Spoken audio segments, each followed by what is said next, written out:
Hi there, and welcome to the lecture on advanced exploitation.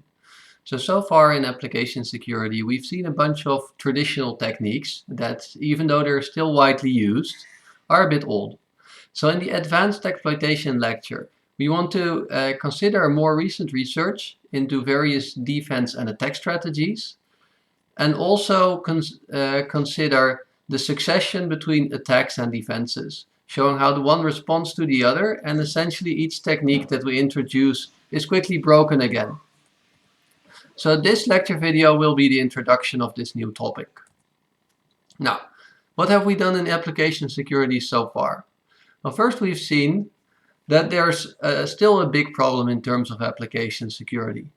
Even though we have had safe languages like Java for a long time now, still the number of vulnerabilities is increasing and increasing. This graph shows the total number of vulnerabilities reported per year per type of vulnerability. Now this may not be complete because not necessarily every vulnerability is made public, and moreover there might be vulnerabilities that are misclassified, but these are at least the ones that are well known to be of the types that we discussed in the lectures. As we can see, there are still many buffer overflows. In fact, in recent years, the number of buffer overflows has increased over the period before. So these are still very relevant vulnerabilities. Use after free and integer overflows are also still often issues, and the other types are less common, but this doesn't necessarily mean that they're less of an issue, because, for example, the type confusion vulnerability is likely to affect software such as browsers, which has a very high security impact and is often relatively easy to exploit because it's not as context dependent as many of the others are. So it's not just the number of vulnerabilities that counts, but the fact that the number is still so high and has actually increased in recent years is definitely an indication that this problem still exists. Well, this problem exists in large part because the defenses we discussed so far are insufficient. And many people worked on making better defenses, and then of course all the attackers worked on breaking those defenses again, and they've been very successful. Now this is really the topic that this lecture is going to be about. Now what's also interesting is of course to look at the types of exploits. So this was made by someone who was a PhD student in our group, Victor van de Veen. He made an overview by parsing text on an overview of exploits that are publicly available and classified them as different types. So what do they work against? And what this figure shows is that all the types are still really relevant in terms of exploits. However, we do see that while in the past exploits on the stack were very popular, nowadays exploits on the heap are becoming more important, which is probably because many techniques on the stack are being targeted by techniques such as stack canaries, which are now widely deployed. So it's getting harder on the stack, but we don't see a decrease in the number of exploits, but rather what we see is that many attackers are now moving from the stack to the heap. And there's still plenty of attack surface left. If we take a look at what we discussed in the application security lecture, we can see that all the attacks basically worked in two different steps. We start off with a vulnerability, which could be some kind of overflow, format string, use after free, uninitialized read, type confusion, or perhaps even some other vulnerabilities that we did not discuss. So this vulnerability would be exploited, which results typically in control of a code pointer. So we focused especially on the return address, but we also mentioned other locations of code pointers, such as the global offset table. So we override a code pointer, and then we use this code pointer to perform arbitrary execution. Now, for example, we used shellcode or ROP to achieve arbitrary execution after being able to override a code pointer. In terms of defenses, they work on these two steps.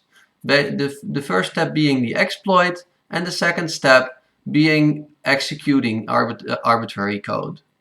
For example, the canaries that we discussed, they prevent a contiguous buffer overflow on the stack. Right? So they basically have a specific subset of the vulnerabilities that they can mitigate, whereas other vulnerabilities are still effective. They work on the first step here and prevent the attacker from getting control over a code pointer. However, there are also defenses that work on the second step. such as write XOR execute. So if we cannot execute injected code, we can completely prevent shellcode attacks. Likewise, ASLR works against ROP because it makes sure that we cannot find the code gadgets that we need for our attack chain. However, in case of ASLR, one can wonder whether it completely prevents ROP attacks. We will discuss this in a lot more detail later on, but we've already seen that even in simple cases where a pointer can be leaked, we can derive the addresses and break ASLR. So ROP is generally still an open option for attackers to perform arbitrary code execution as long as they manage to exploit some vulnerability that's not mitigated by a good defense. In the first part of the lecture on advanced exploitation, we'll consider a number of mitigations for particular exploits for these vulnerabilities that we discussed in the application security lecture. So here we see a list of some of the defenses that we'll discuss. There are of course many more, but we'll discuss these because they provide some interesting principles that many of the defenses actually build on. Right, so we know actually good mitigations for each of the classes of vulnerabilities. However, we will see that even though these defenses are all available, and if you were to deploy them all, it would be almost impossible to attack a program using software vulnerabilities. Even then, for practical reasons, they tend not to be deployed in practice. So that's where we get to the second step. If we must assume that some vulnerabilities are not mitigated, then we have to think about preventing execution. And there's basically a long chain of attacks and defenses in this area that has shown up. So in this lecture we will not discuss the part that we've already handled. So we've seen shellcode. It's blocked by write XOR execute, so it does not allow you to execute the shellcode. So instead we move to ROP. Now, return-oriented programming is a very versatile class of attacks, and there are many mitigations for it that are typically just partial.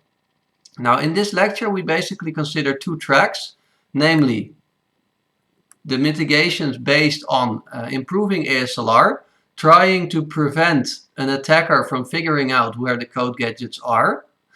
And then the second type of attacks and defenses is based on CFI, control flow integrity, which attempts to make it impossible to go to code pointers that would not be reached in a normal program execution.